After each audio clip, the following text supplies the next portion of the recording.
आज मैं फिर हाजिर हुआ हूं आपके सामने।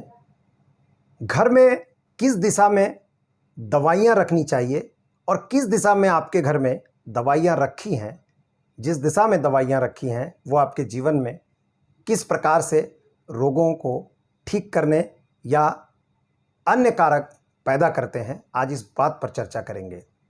क्या आपके घर में दवाइयां साउथ ईस्ट में रखी हुई हैं, यानी दक्षिण पूर्व में? यदि साउथ ईस्ट में दवाइयां रखी हैं तो वह दवाई भोजन की तरह आपके जीवन में इंपॉर्टेंट हो जाएंगी।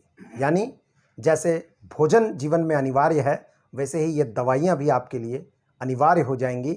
यहाँ रखी दवाइयां लंबे समय तक लेने का कारक बनेंगी।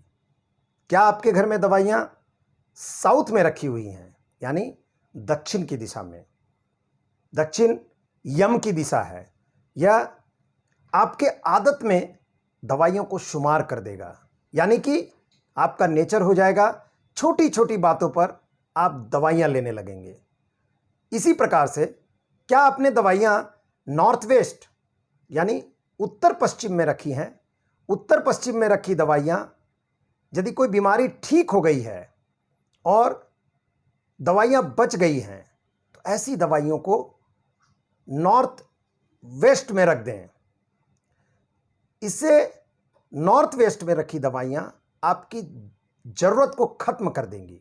यानी जो बीमारियां ठीक हो गई हैं, उनकी दवाइयां जो बच गई हैं, उनको नॉर्थ वेस्ट में रख देंगी तो उसकी ज़रूरत आपको दोबारा नहीं पड़ेगी। ध्यान रखें कि लंबे समय तक चलने वाली दवाइयां, यानी बीपी, शुगर, थायराइड, इस प्रकार की जो बीमारियां जिनको राजसी रोग कहा जाता है, एक बार लग जाएं तो जीवन भर आपके जीवन के साथ चलती हैं। ऐसी रोगों की दवाइयां यदि आप लेते हैं तो नॉर्थ ईस्ट यानी उत्तर उत्तर पूर्व, नॉर्थ ईस्ट को हेल्थ एंड इम्यूनिटी का जोन कहा गया है। नॉर्थ ईस्ट में यदि ऐसी बीमारियों की दवाइयों को रखेंगे तो ये ज़्यादा असरदार होंगी, आपके शरीर में इन रोगों को ठीक करने का कारक बनेंगी। North east health and immunity का जोन है और इसीलिए कहते हैं कि दवाई का जो भी डब्बा या बॉक्स आपके घर में हो, और नहीं भी यदि वहाँ रख सकें तो जो दवाइयाँ आप रेगुलर लेते हैं उनकी एक एक स्ट्रिप नॉर्थ ईस्ट में रख दें। देखेंगे कि वो आपके जीवन में ज़्यादा कारगर सिद्ध होगी। साउथ वेस्ट दक्षिण पश्चिम स्टेबिलिटी का जोन है। जीवन में कहते हैं कि साउथ वेस्ट स्थायित्व देता है।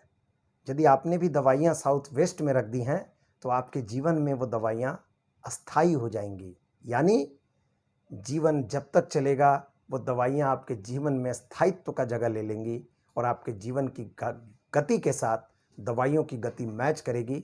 तो ध्यान रखना है आपको कि क्या आपने दवाई इन सभी कॉर्नर्स में रखे हैं या आपको दवाइयाँ किस कॉर्नर्स में रखनी है जो आपके जीवन में रोगों की मुक्ति का कारक बने। क्योंकि दवाइयाँ इसीलिए ली जाती हैं।